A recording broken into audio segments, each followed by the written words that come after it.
Salut à tous. Aujourd'hui, nous plongeons dans une affaire véritablement terrifiante. En octobre 2021, Émilie, une jeune femme de 22 ans, et son mari Joseph entreprennent un court voyage dans le Vermont. Ce séjour devait être une simple escapade, une chance de se retrouver, de reconstruire des liens fragiles. Pourtant, peu de temps après leur arrivée, Joseph revient seul. Il affirme qu'Émilie est simplement partie, qu'elle a dit ne plus vouloir être avec lui. Mais son récit paraît confus, incohérent. Et le silence soudain d'Émilie inquiète rapidement ses proches. Ce qui n'était au départ qu'une absence devient alors le point de départ d'un drame glaçant, une histoire qui ne prendra tout son sens qu'à mesure que de sombres vérités referont surface. Émilie Jean Schwartz naît le 25 juillet 1999 à Plymouth, dans le New Hampshire. Elle grandit dans un foyer aimant, soudé, un environnement qui lui inculque des valeurs profondes et une grande sensibilité émotionnelle. Ceux qui l'ont connue se souviennent d'elle comme d'une âme douce, capable de réconforter par de simples mots. Bienveillante, attentive, profondément loyale envers ceux qu'elle aimait. La musique était son refuge, un exutoire sincère et puissant. Sa voix, à la fois délicate et pleine de force, captivait. Pour elle, chanter n'était pas un simple passe-temps, c'était une part de son être. Chaque mélodie, chaque note révélait une facette de son monde intérieur. Malgré une vie bien remplie, Émilie trouvait toujours du temps pour les autres. Elle s'investissait dans des refuges pour animaux, passant de longues heures à offrir tendresse et réconfort à ceux qui en avaient le plus besoin. Ses rêves étaient simples, un foyer chaleureux, empli de musique, d'amour, et d'une paix sincère. Elle ne recherchait ni le luxe, ni la gloire. Ce qu'elle voulait, c'était partager sa vie avec quelqu'un qui croyait, comme elle, en une existence faite de douceur et de confiance. Elle rencontre Joseph à une période où tout semble enfin se stabiliser dans sa vie. Ils sont présentés par des amis communs. Dès le début, leurs conversations sont fluides, sincères. Joseph dégage une impression de calme, de constance. Il écoute plus qu'il ne parle, et quand il s'exprime, c'est avec une voix posée, un sourire discret. Une attitude qui donne à Émilie le sentiment d'être en sécurité, de pouvoir être elle-même. Né en 1980, Joseph a également grandi dans le New Hampshire. Il parle peu de son enfance, mais affirme avoir toujours su éviter les conflits, préférant écouter plutôt que s'imposer. Il a exercé plusieurs métiers au fil des années, sans jamais rester très longtemps au même endroit, jusqu'à trouver une certaine stabilité professionnelle. Il avait été marié auparavant, mais il restait évasif sur cette partie de sa vie. Émilie ne cherchait pas à en savoir plus. Elle préférait regarder vers l'avenir. Pour elle, Joseph semblait prêt à s'engager, à partager ses rêves. Il la soutenait dans ses projets, s'intéressait à son travail, parlait souvent de créer un foyer, d'avoir une famille. Durant les premières semaines, Joseph multipliait les attentions. Petits voyages, surprises délicates, gestes tendres. Émilie y voyait la preuve d'un amour sincère. Elle y croyait. Ses amis le remarquaient, elle souriait davantage en parlant de lui, elle exprimait un optimisme nouveau. Elle disait se sentir sereine, apaisée à ses côtés. Pourtant, ses parents éprouvaient des réserves dès les premières rencontres. Quelque chose chez Joseph les dérangeait, un sentiment diffus mais persistant qu'il cachait une part de lui-même. Toutefois, aucun élément concret ne venait justifier leur inquiétude, et Émilie préférait ne pas s'en soucier. Leur relation évoluait rapidement, mais sans heurts. Ils parlaient souvent de leur avenir, échangeaient leur vision d'une vie simple et harmonieuse. Émilie avait l'impression que ses rêves prenaient enfin forme, qu'elle avait trouvé quelqu'un qui la comprenait profondément. Mais derrière cette apparente harmonie, des signes avant-coureurs se dessinaient. Des signaux que la jeune femme n'était pas encore prête à reconnaître. Son besoin d'équilibre l'empêchait de voir que le calme de Joseph pouvait dissimuler quelque chose de plus inquiétant. Dès les premières rencontres avec lui, ses parents avaient noté une tension sous-jacente dans son comportement. Son attitude réservée ne leur semblait pas seulement liée à la timidité, mais à une forme d'inconfort. Sa voix était posée, mesurée, mais un malaise se lisait entre ses mots.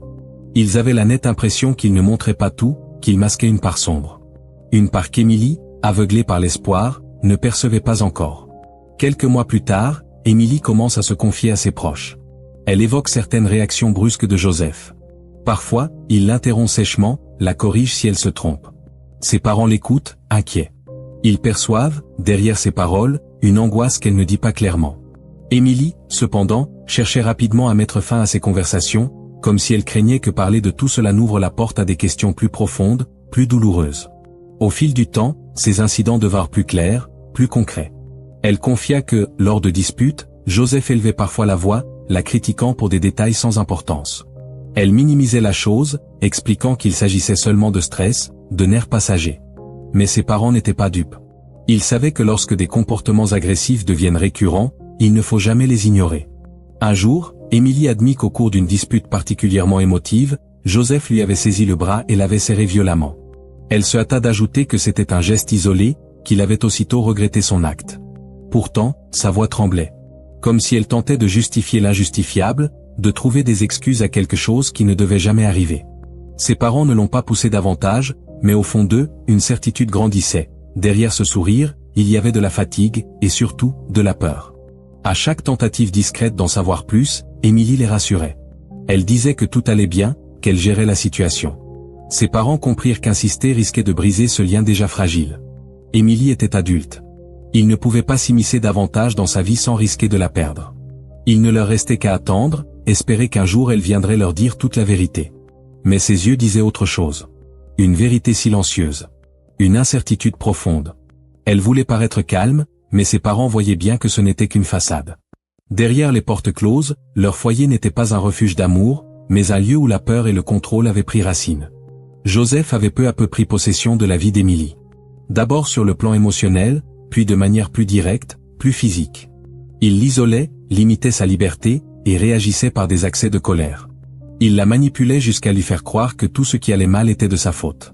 Et comme c'est souvent le cas dans les relations toxiques, Émilie tentait de rationaliser. Elle voulait croire que cela passerait, qu'il changerait. Peut-être avait-elle peur de partir. Peut-être se sentait-elle coupable. Ou peut-être, se préparait-elle à fuir. Mais n'en eut jamais l'occasion. De l'extérieur, rien ne laissait présager le drame. Il souriait sur les photos, partait en voyage, jouait le rôle d'un couple heureux. Mais en coulisses, leur relation était glaciale, figée par la peur et la méfiance. Joseph ne voulait pas une compagne. Il voulait avoir le contrôle. Et lorsqu'il a senti que ce contrôle lui échappait, que peut-être Émilie allait lui échapper, il a pris une décision. Définitive. Quand Joseph proposa une escapade dans le Vermont, Émilie y vit une opportunité. Un moment pour prendre du recul, retrouver un peu de clarté sur leur relation. Ce voyage devait être court, un simple répit à deux, pour se retrouver. Malgré les inquiétudes de ses parents, Émilie gardait espoir. Il savait que les tensions étaient de plus en plus fréquentes, mais elle leur répétait qu'elle savait ce qu'elle faisait. Le 15 octobre 2021, ils quittèrent le New Hampshire à bord d'un véhicule tirant une remorque. Joseph avait tout planifié, choisissant Bolton, une petite ville qu'il connaissait bien et qu'il jugeait idéale pour leur escapade. Émilie se concentra sur les détails pratiques, espérant que l'organisation l'aiderait à échapper à ses inquiétudes. Elle rêvait de quelques jours de paix pour recoller les morceaux. Mais dès les premiers instants du voyage, elle perçut un changement subtil dans l'attitude de Joseph. Il était distant, silencieux. Une tension sourde planait, et Émilie ne put s'empêcher de s'en inquiéter. Elle tenta de chasser ses pensées, pensant qu'il était simplement fatigué. Elle voulait encore croire que ce voyage pouvait tout changer. Mais ce mur invisible entre eux, cette barrière de silence, ne cessait de croître. Leur itinéraire prévoyait une rencontre avec Nicole, la sœur de Joseph, et son compagnon. Ils devaient partager un dîner chaleureux dans un appartement que Joseph avait réservé en ligne. Émilie abordait cette soirée avec une certaine prudence mêlée d'optimisme. Elle savait combien Nicole comptait pour Joseph et voulait faire bonne impression. À leur arrivée, elle accueillit tout le monde avec le sourire. Elle se montra aimable, participative, détendue. En apparence, tout se passait bien. Mais au fond d'elle, un malaise persistait. Chaque mot de Joseph semblait chargé d'une lassitude voilée, d'une irritation contenue. Puis, sans prévenir, Joseph annonça à sa sœur qu'il ne resterait pas pour le dîner. Cette décision soudaine laissa Émilie déconcertée. Elle ne comprenait pas ce qui venait de se passer, mais elle savait que quelque chose s'était brisé. Nicole et son compagnon restèrent stupéfaits. Émilie, elle, sentait l'incertitude revenir la hanter. La soirée qui devait rassembler se termina avant même d'avoir commencé. Joseph proposa alors de passer la nuit dans le camping-car, affirmant qu'il voulait simplement un moment de calme, seul avec elle. Émilie le suivit. Ne voulant pas provoquer de conflit, Émilie choisit une fois de plus de garder le silence. Son besoin de préserver la paix, de maintenir un semblant de confiance, l'emporta sur les doutes qui ne cessaient de croître en elle. Cette nuit-là s'écoula dans un silence oppressant. Émilie ne savait pas ce que le lendemain lui réservait, mais elle tenta de croire que la lumière du jour rendrait tout plus clair, plus supportable. Ce qu'elle ignorait, c'est que ce voyage allait devenir tout sauf reposant. Un dernier pas vers une situation sans retour. Ces quelques jours devaient marquer un tournant pour leur relation. Mais au lieu de cela, ils se conclurent de manière tragiquement différente. Après cette nuit, plus personne n'entendit parler d'Émilie. Son dernier appel à ses parents fut bref, vague. Elle leur dit que tout allait bien, qu'il rentrerait bientôt à la maison. Sa voix était posée, mais ses parents perçurent une tension à peine voilée. Quelque chose dans son ton trahissait une peur qu'elle ne pouvait plus dissimuler. Ces quelques mots furent la confirmation que quelque chose n'allait pas. 3 jours passèrent. Et plus aucun signe d'Émilie. Son téléphone resta muet. Inquiets, ses parents contactèrent Joseph, qui, de manière réticente, leur répéta encore et encore la même histoire. Après une dispute, Émilie était partie seule. Il affirmait ne pas savoir où elle se trouvait. Quelques jours plus tard, Joseph rentra seul à la maison. Il continua à raconter à la famille d'Émilie qu'elle avait quitté les lieux volontairement, appelant quelqu'un pour venir la chercher, affirmant qu'elle ne voulait plus rester avec lui. Les parents d'Émilie ne purent s'y résoudre. Ils alertèrent immédiatement les forces de l'ordre. Joseph raconta la même version aux enquêteurs, avec un calme presque mécanique, sans la moindre hésitation. Mais les parents d'Émilie n'y croyaient pas une seconde. Leur fille ne serait jamais partie ainsi, sans un mot. Pendant ce temps, Joseph agissait comme si rien de grave ne s'était produit. Son attitude posée semblait artificielle. Et chaque fois qu'il répétait son histoire, les doutes des parents grandissaient. Ils savaient qu'il s'était passé quelque chose d'horrible. Et Joseph était, à ce stade, le seul à pouvoir leur dire la vérité. Mais ses paroles restaient vides. Aucune émotion. Aucun remords. Puis, en plein cœur de cette angoisse grandissante, un appel changea tout. Il venait d'un homme nommé Spencer Lemont. Sa voix était tendue, tremblante. Il expliqua qu'il avait récemment rencontré Joseph. Ils n'étaient pas vraiment amis, juste de vagues connaissances qui cédaient de temps à autre. Ce jour-là, Joseph l'avait contacté pour lui demander de venir à Saint-Alban, à l'endroit où le camping-car était stationné. Il disait qu'il devait récupérer des affaires laissées sur place, et qu'il avait besoin d'un trajet. Spencer accepta sans savoir ce qu'il attendait. Sur la route du retour vers le camping-car, Joseph resta anormalement silencieux. Il ne posa aucune question. Spencer ressentit un malaise croissant, mais ne dit rien, préférant attendre d'en savoir davantage. À mesure qu'ils approchaient du véhicule, il remarqua que Joseph devenait nerveux, agité. Quelque chose n'allait pas. Spencer finit par lui demander directement « Qu'est-ce qu'il s'est passé ?» La réponse de Joseph fut glaçante. Dans un calme effrayant, sans émotion, il dit simplement « Émilie n'est plus en vie ». Spencer essaya de comprendre. Il lui demanda « Est-ce que tu lui as fait quelque chose ?» Et Joseph, sans hésiter, répondit « Oui ». La confession était terrifiante. Dite comme s'il annonçait un fait banal.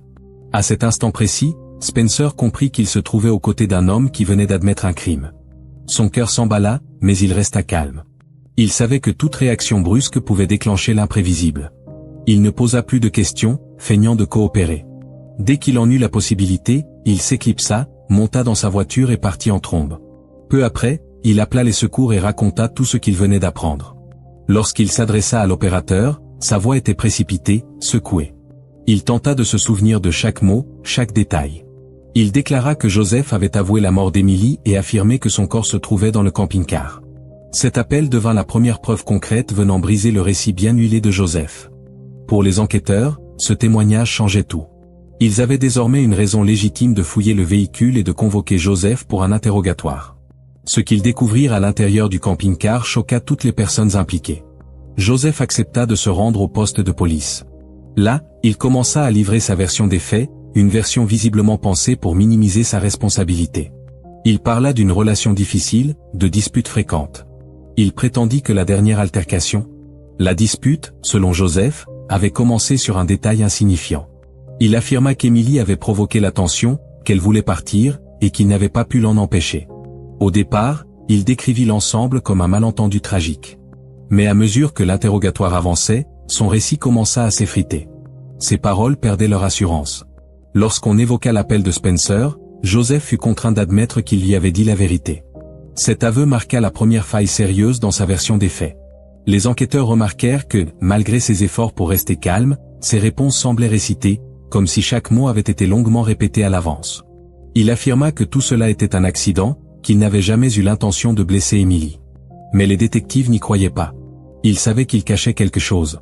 Finalement, il reconnut qu'une violente dispute avait éclaté. Il prétendit avoir tenté de s'éloigner de la conversation, mais qu'un déclic intérieur s'était produit. Il raconta avoir ensuite passé quelques minutes assis en silence, comme s'il pesait ses options. Ses mots devinrent détachés, presque cliniques, comme s'il parlait d'un récit qui ne lui appartenait pas. Il déclara s'être dirigé vers un placard, où il conservait une arme à feu équipée d'un silencieux. Il décrivit comment il l'avait sortie, et comment, à cet instant, tout sembla se figer. Émilie, selon ses dires, était allongée dans le lit, inconsciente de ce qui se préparait. Il expliqua s'être approché, avoir pressé un oreiller contre sa tête, et tiré 2 fois. Il affirma avoir voulu que ce soit rapide, pour que personne n'entende.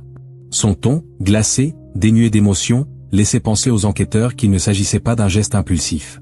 Tout avait été réfléchi. Chaque étape semblait préméditée. Joseph déclara ensuite être resté immobile plusieurs minutes, fixant le vide. Puis, il dit avoir décidé de dissimuler ce qu'il venait de faire. Il raconta comment il avait soigneusement déplacé le corps d'Émilie jusqu'à la minuscule cabine de douche du camping-car. Il prétendit avoir ouvert l'eau froide, pour nettoyer le sang, pour effacer toute trace. Il livra ce récit comme on décrirait une routine. Aucune émotion. Aucune hésitation. Il expliqua avoir ensuite nettoyé le véhicule de fond en comble. Il frotta les sols, inspecta chaque recoin. Selon lui, il agissait calmement, avec méthode. Il croyait qu'en nettoyant parfaitement, il pourrait dissimuler la vérité. Au moins pour un temps. Ces mots n'étaient pas ceux d'un homme accablé de remords. Ils résonnaient comme un rapport technique. Pour les enquêteurs, les choses devinrent limpides. Émilie n'avait pas été victime d'un geste incontrôlé, mais d'un acte froid, calculé, impitoyable.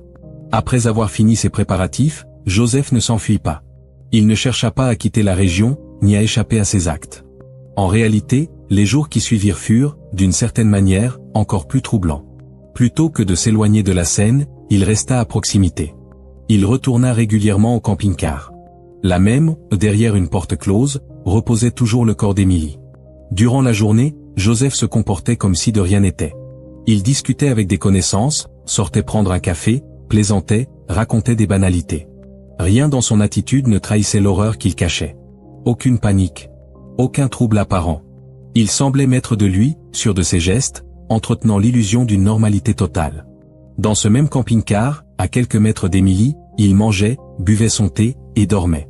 Les enquêteurs confirmèrent qu'il avait passé chaque nuit sur place, du jour de l'incident jusqu'à son arrestation.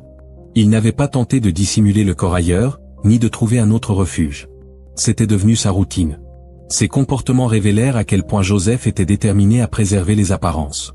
Il voulait que tout, autour de lui, semble ordinaire. Il savait que le moindre faux pas pouvait éveiller les soupçons. Alors, il bougeait avec une précision glaçante. Plus tard, au cours d'échanges avec les enquêteurs, Joseph avoua avoir consciemment adopté ce comportement. Il ne voulait pas qu'on remarque un quelconque changement dans son attitude. Il avait même élaboré un plan au cas où quelqu'un lui poserait des questions sur Émilie. Il se tenait prêt à mentir, avec calme, pour maintenir son secret. Pendant ces jours, les proches d'Émilie n'avaient de cesse de l'appeler, cherchant désespérément des réponses. À chaque fois, Joseph répondait avec la même voix posée, répétant encore et encore qu'Émilie était partie après une dispute. Son ton était si stable qu'il en devenait terrifiant. Personne n'imaginait qu'au moment même où il parlait au téléphone, il retournait dans un camping-car où se trouvait encore le corps d'Émilie. Son sang-froid glaçait. Il semblait absolu. Les agents chargés de l'enquête, une fois la chronologie complète révélée, déclarèrent que ce qui rendait l'affaire encore plus dérangeante, c'était la manière dont Joseph avait vécu les jours suivant le crime. Il n'avait pas seulement commis un acte atroce. Il avait aussi réussi à cohabiter avec ses conséquences, comme si de rien n'était. Rien, à première vue, ne semblait avoir changé. Ce qui était arrivé à Émilie aurait pu paraître, pour certains, comme un moment de colère, le résultat tragique d'une dispute qui aurait mal tourné. Mais plus les enquêteurs creusaient, plus la vérité s'imposait avec une dureté implacable. Ce n'était pas un accident. C'était un crime profondément enraciné dans la manipulation psychologique et des schémas de comportement mis en place bien avant le drame. Joseph Faso vivait dans une réalité où contrôler l'autre était devenu sa manière d'exister, de donner un sens à sa vie. Sa relation avec Émilie n'était pas fondée sur l'amour, mais sur la domination. Ce qui avait commencé par des gestes tendres s'était lentement transformé en peur. C'est lui qui décidait où elle devait vivre, avec qui elle avait le droit de parler, comment elle devait se comporter. Ces accès d'agressivité n'étaient pas des explosions incontrôlées, mais les manifestations d'un schéma structuré. La moindre tentative d'indépendance de la part d'Émilie était perçue comme une menace. Au fil du temps, la tension entre eux s'intensifia. Émilie commença à se confier, à mettre de la distance, à partager des récits troublants avec ses parents. Joseph s'en aperçut. Et pour un homme dont l'identité reposait sur le contrôle, la simple idée de le perdre était insupportable. Ce n'était pas une question de chagrin. C'était une question d'orgueil. Il ne pouvait pas la laisser partir. Non pas parce qu'il l'aimait, mais parce qu'il considérait son départ comme un échec personnel. Son mobile n'était pas la peur d'être seul. C'était la volonté d'effacer ce qu'il ne pouvait pas dominer. Quand il apprit la vie d'Émilie, ce n'était pas dans un accès de rage. C'était un acte délibéré, froid, prémédité. Si elle ne peut pas être à moi, elle ne sera à personne. Il a agi pendant qu'elle dormait, dans le silence, avec méthode. Et après, il n'a pas paniqué. Il a tenté de tout couvrir. Non pas pour fuir, mais pour continuer à exercer un contrôle absolu non seulement sur sa vie, mais aussi sur sa mort, et sur tout ce qui viendrait après. Son mobile n'était ni la vengeance, ni la peur, ni la légitime défense. C'était une soif de pouvoir, à n'importe quel prix. Le procès s'ouvrit sur une démonstration méthodique de l'accusation. Chaque mot prononcé par Joseph, chaque contradiction dans sa version, devint une pièce maîtresse de l'affaire. Les procureurs affirmèrent fermement que le crime avait été prémédité, et que les actes commis après le meurtre s'inscrivaient dans une stratégie de dissimulation. Ils ne se contentèrent pas de relater les faits, ils évoquèrent aussi l'après. Le sordide, l'atroce. Car Joseph avait avoué. Il avait utilisé une scie pour démembrer le corps d'Émilie, plaçant les restes dans des sacs plastiques pour tenter de faire disparaître les preuves. Les experts médico-légaux confirmèrent que la victime avait reçu 2 balles dans la tête, suivies de blessures au couteau infligées post-mortem. Ces éléments prouvaient une précision clinique. Il ne s'agissait pas d'un débordement émotionnel. C'était une exécution. Ces analyses devinrent le pilier de l'argumentation de l'accusation. De son côté, Joseph tenta de dresser un tout autre portrait. Il parla de tensions mutuelles, affirma qu'Émilie provoquait les disputes. Il insista sur le fait que le crime n'avait pas été planifié. Quant au démembrement, il le décrivit comme un acte de panique, un geste désespéré. Mais ces mots sonnaient creux. Le poids de la vérité les écrasait. Les preuves racontaient une histoire bien plus sombre. Les amis d'Émilie, ses parents, prirent également la parole. Ils parlèrent de la jeune femme telle qu'elle était réellement, douce, généreuse, toujours prête à aider. Pour eux, ce procès ne se résumait pas à la justice. C'était une manière de préserver sa mémoire, de rendre hommage à sa vie. Leurs mots formaient un contraste saisissant avec les tentatives de Joseph pour peindre les faits en tragédie accidentelle. Le verdict tomba quelques jours après les plaidoiries finales. Joseph fut reconnu coupable de meurtre au premier degré. Il écopa d'une peine de 42 ans de prison. Ce chiffre représentait plus que du temps. C'était un symbole. Celui d'une justice rendue. Pour les parents d'Émilie, c'était le seul verdict acceptable. Cela ne ramènerait pas leur fille. Mais cela signifiait que l'homme responsable ne retrouverait pas la liberté. L'histoire d'Émilie s'est arrêtée trop tôt. Mais sa mémoire demeure. Sa famille portera sa voix, à jamais, dans son cœur. Maintenant, ils savaient. Ils connaissaient enfin la vérité. Et cela leur donnait la force d'avancer. Ils espéraient qu'en partageant l'histoire d'Émilie, ils pourraient aider d'autres à faire un choix différent. Un choix qui rejette la cruauté, et embrasse la vérité. Le 18 mai 2022, Shraddha Walkar, une jeune femme de 27 ans, cesse brusquement toute communication. Son téléphone est éteint. Les messages restent sans réponse. Sa présence sur les réseaux sociaux disparaît du jour au lendemain. Au début, personne ne s'alarme vraiment. Ce n'était pas la première fois qu'elle prenait ses distances avec ses proches. Mais plus les jours passent, plus le silence devient inquiétant. Aucun appel. Aucun message. Pas même un mot rapide pour rassurer ceux qui l'aiment. Ce qui semblait être un simple moment de repli s'est transformé en un vide angoissant, et a marqué le début d'une enquête qui allait révéler l'une des affaires les plus glaçantes de ces dernières années. Une histoire née d'une idylle, qui a sombré dans l'horreur. Shraddha est née en 1995 à Vasai, une ville de l'État indien du Maharashtra, au sein d'une famille hindoue. Son enfance est marquée par des conflits familiaux. Ses parents se séparent alors qu'elle est encore jeune. Sa mère, Suman Walkar, devient son principal pilier, tandis que son père, Vika, et son frère aîné, Shri, s'éloignent peu à peu. Dans l'espoir d'un nouveau départ, la famille déménage à Palghar. Mais les tensions persistent. Shraddha grandit dans un environnement tendu, mais elle développe une volonté discrète mais ferme. À l'école, elle évite les projecteurs, mais tient fermement à ses convictions. L'art, et plus particulièrement le théâtre, devient pour elle un refuge. Après l'obtention de son diplôme, elle quitte Palghar. Sa mère, compréhensive, ne s'y oppose pas. Elle sait que sa fille a besoin de s'épanouir ailleurs que dans une petite ville. Son père, en revanche, perçoit ce départ comme une forme de rébellion. En 2018, Shraddha emménage à Mumbai. Une métropole vibrante, pleine de promesses. Pour elle, c'est un nouveau départ. Dans le même état, un jeune homme nommé Aftab Amin Poonawala suit sa propre trajectoire. Issu d'une famille musulmane de classe moyenne, Aftab grandit sous l'autorité d'un père strict, qui insiste pour qu'il poursuive ses études dans une grande ville. Aftab s'y plie sans résistance. Ambitieux, poli, doté d'un esprit analytique, il se passionne très tôt pour la psychologie. L'adaptation à la vie urbaine est rapide. Il passe beaucoup de temps en ligne, notamment sur les applications de rencontres et les réseaux sociaux. Ces relations sont brèves, sans attache. Aftab fuit l'intimité émotionnelle, mais cherche paradoxalement à contrôler ceux qu'il laisse entrer dans son cercle. Même avec ses proches, il garde ses distances. Après son installation à Mimbé, Shraddha décroche un emploi dans un centre d'appel, dans le quartier de Malade. Quelques semaines à peine après avoir posé ses valises, elle croise la route d'Aftab.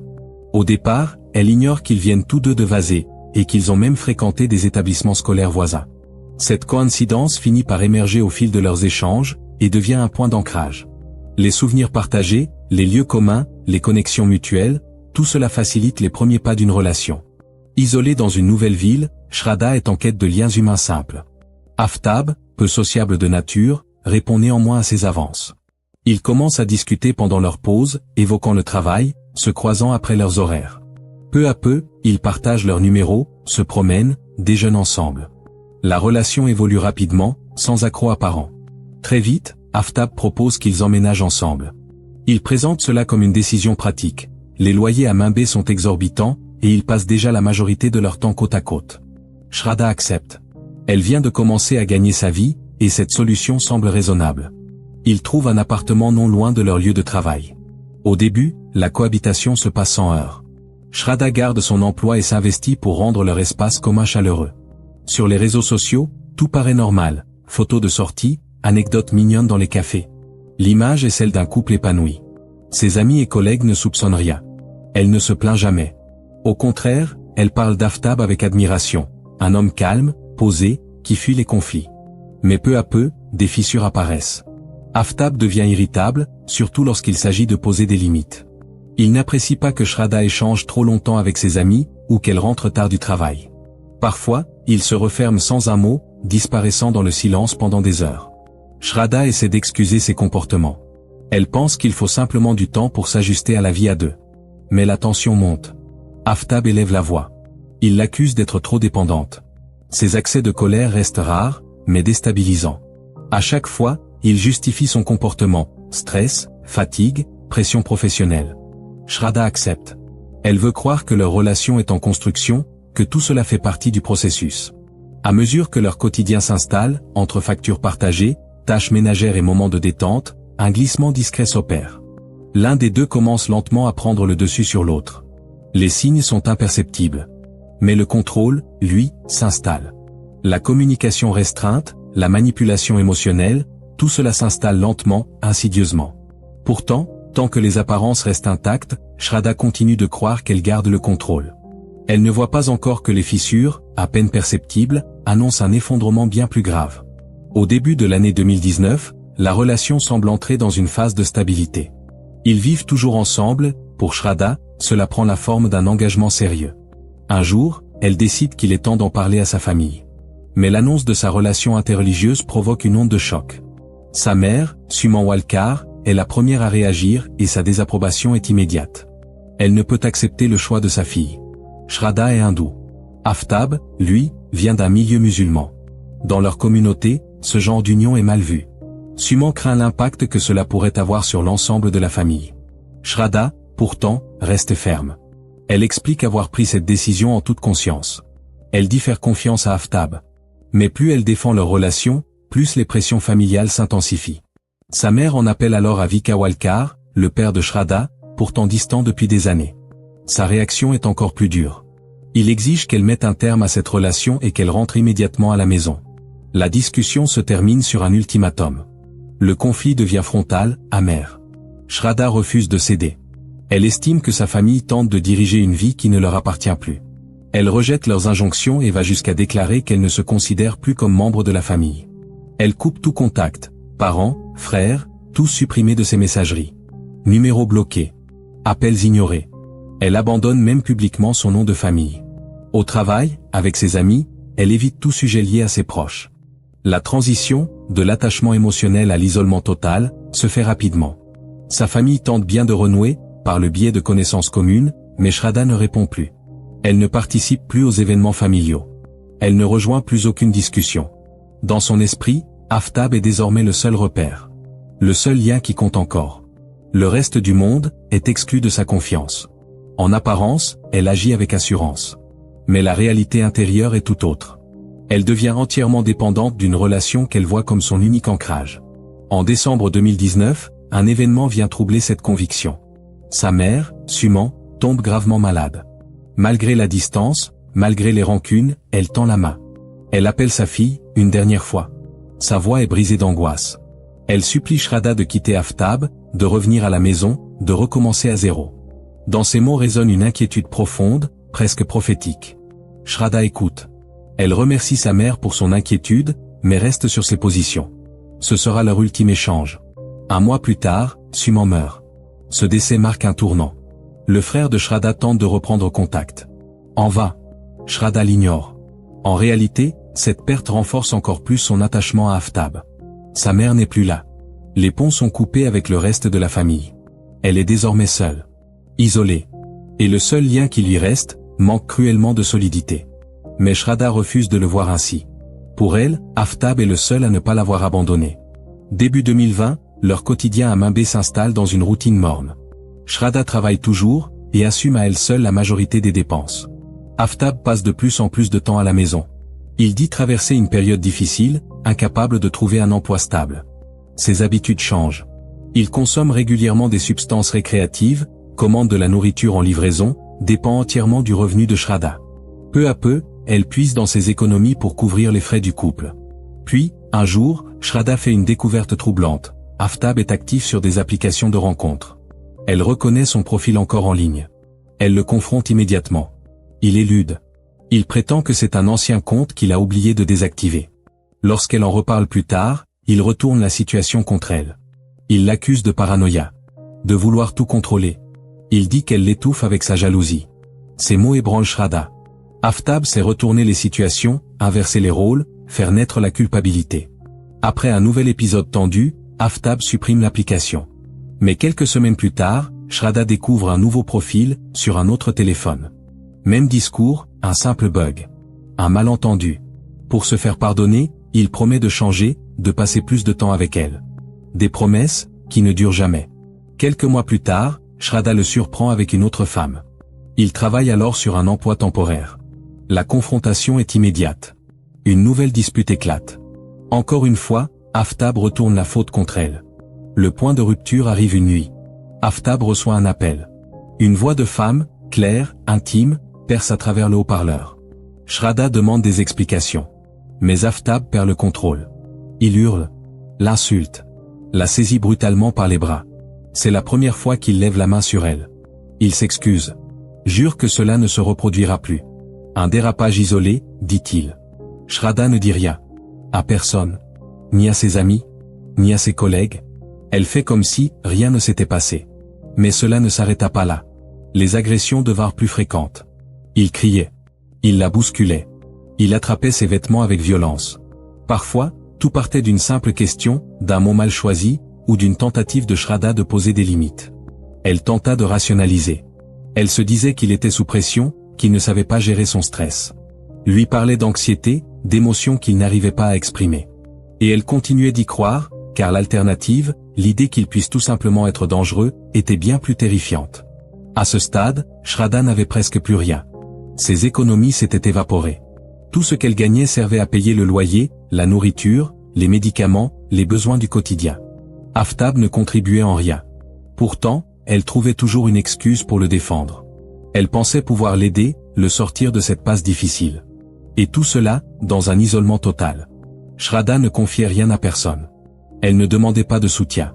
Avec le temps, elle perdit ses repères, son ancrage émotionnel. Ce mode de vie devint sa nouvelle normalité. Les tensions silencieuses s'alternaient avec des tentatives de recommencer à zéro. À chaque fois, elle espérait. À chaque fois, quelque chose venait lui rappeler que ce n'était pas un couple, c'était une dépendance. Mais elle n'était pas encore prête à l'admettre. À la mi-2022, leur relation est coincée dans une spirale descendante. Les disputes sont constantes, les finances s'effondrent, et l'usure émotionnelle devient insupportable. C'est alors qu'Aftab propose un déménagement. Il présente cela comme un nouveau départ, une opportunité de tout reconstruire. Delhi, selon lui, offrirait de meilleures opportunités d'emploi, un coût de vie moins élevé. Un changement d'environnement pourrait peut-être sauver leur couple. Shraddha accepte. Elle espère encore qu'un nouvel endroit pourrait réparer ce qui est brisé depuis longtemps. Avant de s'installer à Delhi, le couple fait un voyage à Himachal Pradesh. Rien de spontané, tout avait été prévu. Ils partagent des photos de montagnes, des instants complices, des lieux touristiques. Pour leurs amis, leurs abonnés, cela ressemble à un chapitre heureux. Des sourires. La nature. Une atmosphère détendue. Mais la réalité est tout autre. Ce voyage n'est qu'une parenthèse. Une respiration avant de replonger dans le mal-être. Aucune explosion de violence pendant le séjour, mais une tension sous-jacente qui ne les quitte jamais. À leur retour, ils commencent les préparatifs du déménagement. Aftab prend en charge la majorité de la logistique. Il contacte un ami commun déjà installé à Delhi, qui les aide à trouver un logement. Les 2 premières nuits dans la capitale, ils logent à l'hôtel. Puis, grâce à ce contact, ils emménagent dans un petit appartement d'une chambre, dans le quartier de Chhatarpur. Un rez-de-chaussée modeste, dans un immeuble bas. Une cuisine simple, une salle de bain, un petit balcon. L'essentiel. Et surtout, peu de formalités administratives. Les premiers jours à Delhi sont calmes. Ils aménagent, achètent le nécessaire, installent les services de base, explorent les commerces du quartier. Shraddha veut croire à ce renouveau. Elle espère une version meilleure de leur histoire. Ils publient des photos depuis des cafés, des parcs, de leur nouveau foyer. Tout semble en ordre. Ces images diffusent l'illusion d'un quotidien maîtrisé. Personne ne soupçonne que derrière ces sourires, rien n'a changé. Cette illusion dure exactement 9 jours. Le matin du 18 mai, tout semble normal. Shraddha et Aftab sortent faire quelques courses. Déjeunent à la maison. Préparent le dîner ensemble. L'ambiance est calme. Aucune tension visible. Pendant le repas, ils parlent de banalités, évitent les sujets délicats. Mais après, la conversation dévie. Encore une fois, Shraddha évoque l'avenir de leur relation. Elle n'est pas insistante. Après 4 ans, elle cherche simplement de la clarté. Mais le simple mot engagement déclenche chez Aftab une réaction violente. Il se ferme. L'accuse de faire pression sur lui. La discussion dégénère. Les voix montent. Le ton s'enflamme. Puis, dans un élan incontrôlé, Aftab se lève, s'approche, et serre brusquement le cou de Shraddha. Tout bascule en une fraction de seconde. Un geste impulsif, dévastateur. Il serre avec une telle force qu'elle perd connaissance. Et même lorsqu'elle ne résiste plus, il ne lâche pas. Il ne relâche son emprise que lorsque le silence envahit entièrement l'appartement. Shraddha ne respire plus. Pas un cri. Pas une panique. Aftab ne cherche pas à appeler à l'aide. Il vérifie son pouls. Observe son corps. Il comprend ce qui vient de se passer. Puis il s'assoit. En silence. Longtemps. Ensuite, il se lève. Se dirige dans l'autre pièce.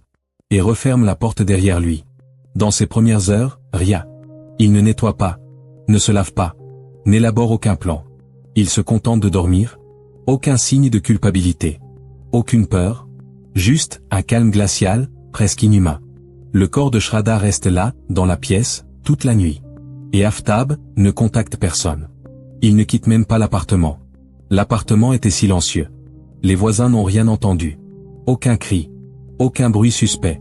Le crime qui s'était déroulé ce soir-là resta totalement invisible. Enfermé entre 4 murs, avec un seul témoin, l'homme qui l'avait commis. Et lui, ne montra aucun remords. Le matin du 19 mai, quelques heures à peine après avoir ôté la vie à Shraddha, Aftab quitte l'appartement. Il se rend dans plusieurs magasins des environs. Il achète chaque article séparément, pour ne pas attirer l'attention. Un congélateur portatif de grande taille. Des sacs plastiques épais. Des couteaux de bricolage. Des produits ménagers. De l'eau de javel. Des désinfectants industriels. De retour chez lui, il installe le congélateur dans l'une des pièces. À partir de ce moment, il suit ce qui semble être un plan, préétabli. Il déplace d'abord le corps dans la salle de bain. Ouvre la douche. Prépare l'espace. Puis, lentement, méthodiquement, il commence à le démembrer. Aucune précipitation. Il procède par étapes. Coupe le corps en morceaux suffisamment petits pour être emballés séparément. Il fait des pauses. Puis recommence. Jusqu'à diviser les restes en plus de 35 parties. Chaque morceau est enveloppé dans du plastique, soigneusement placé dans le congélateur. Il lui faut plusieurs jours pour tout achever. Certains morceaux sont rangés sur les étagères. D'autres dans la partie inférieure, celle destinée normalement aux aliments surgelés. À côté de ces restes, Aftab conserve des produits du quotidien, viande emballée, produits laitiers, boissons. L'appareil devient à la fois un congélateur de cuisine, et le réceptacle morbide de la femme qui l'a tué. Pendant tout ce temps, il poursuit sa routine. Il commande des plats. Utilise son téléphone. Navigue sur les réseaux sociaux. En surface, rien ne semble avoir changé. Le processus est éprouvant. Un jour, en manipulant un membre inférieur, il se blesse à la main. Il se rend dans une clinique voisine. Raconte au médecin qu'il s'est coupé en tranchant des fruits. La plaie est recousue, bandée. Et il repart. Aucun signal d'alerte. La tête de Shraddha, elle, représente un problème particulier. Aftab craint qu'elle puisse être utilisée pour l'identifier. Il ne la jette pas avec les autres restes. Il la conserve, à part. Dans un sac isolé, dans le même congélateur. Elle y restera jusqu'au début du mois de juin. Le dernier vestige de ce qu'elle avait été. À ce moment-là, pour Aftab, les restes n'étaient déjà plus des morceaux d'un être humain. Juste, des objets. Classés. Stockés. Il ne désinfecte pas l'appartement. Le sang reste visible dans la salle de bain, sur le sol. Partiellement nettoyé avec de l'eau et des produits chimiques. Une odeur âcre s'installe. Pour la masquer, il allume des bâtons d'encens dans toutes les pièces. Une fois le démembrement terminé, il passe à l'étape suivante, l'élimination. Il ne se débarrasse pas de tout en une seule fois. Il élabore un plan, méthodique. Un carnet retrouvé plus tard par les enquêteurs révèle des notes précises, date, heure, lieu prévu pour l'abandon des restes. Son but n'était pas seulement de cacher le crime. Il voulait s'assurer que rien ne soit concentré au même endroit. Il agit principalement la nuit. Sa destination privilégiée, la forêt de Mehrauli. Un espace dense, faiblement éclairé, rarement fréquenté après la tombée du jour. Il s'y rend à pied, un sac sur le dos. À l'intérieur, des morceaux congelés. Pour ne pas éveiller les soupçons, il change de tenue à chaque sortie, varie les horaires, emprunte des itinéraires imprévisibles. Il marche vite. Ne s'attarde jamais. Après chaque aller-retour, il prend note. Il répertorie le nombre de fragments restants, leur localisation. La chaleur de l'été et l'odeur persistante l'obligent parfois à accélérer le processus. Il enterre certains restes dans des fosses peu profondes. D'autres, il les cache dans les buissons, ou les dépose près des troncs d'arbres. Les voisins remarquent parfois une étrange odeur, mais sans imaginer l'horreur. Aftab n'autorise personne à entrer. Prétexte des maladies. Ou des obligations professionnelles. Le dernier acte concerne la tête. Il la garde pour la fin. Dans son carnet, des instructions précises. Lieu, date, itinéraire vers un site reculé où il prévoit de la brûler. Ce qui avait commencé à Mimbé se transforme en trace fantôme, une suite de gestes froidement exécutés, dispersés à travers plusieurs quartiers. Ce n'était pas une fuite désespérée. C'était un processus froid, ordonné, étalé sur plusieurs semaines. Et pendant tout ce temps, Aftab continue de mener une vie discrète, mais en apparence calme. Conscient que la disparition de Shraddha allait bientôt éveiller des soupçons, il décide de maintenir l'illusion qu'elle est encore en vie. Il commence à se faire passer pour elle, en ligne. Il publie des stories. Répond à des messages. Interagit avec ses amis à travers son téléphone, qu'il conserve jusqu'au mois de juin. Il répond aux messages WhatsApp en imitant le style de Shraddha, réponses courtes, emojis, mais jamais de messages vocaux. Quand des amis demandent où elle est passée, il invente, elle serait à Lahore, ou trop occupée pour répondre. Parfois, il attend volontairement avant de répondre, pour renforcer l'illusion qu'elle est simplement débordée. Ces manœuvres lui permettent de gagner plusieurs semaines, sans éveiller de soupçons. Mais ce téléphone, il ne l'utilise pas que pour ça.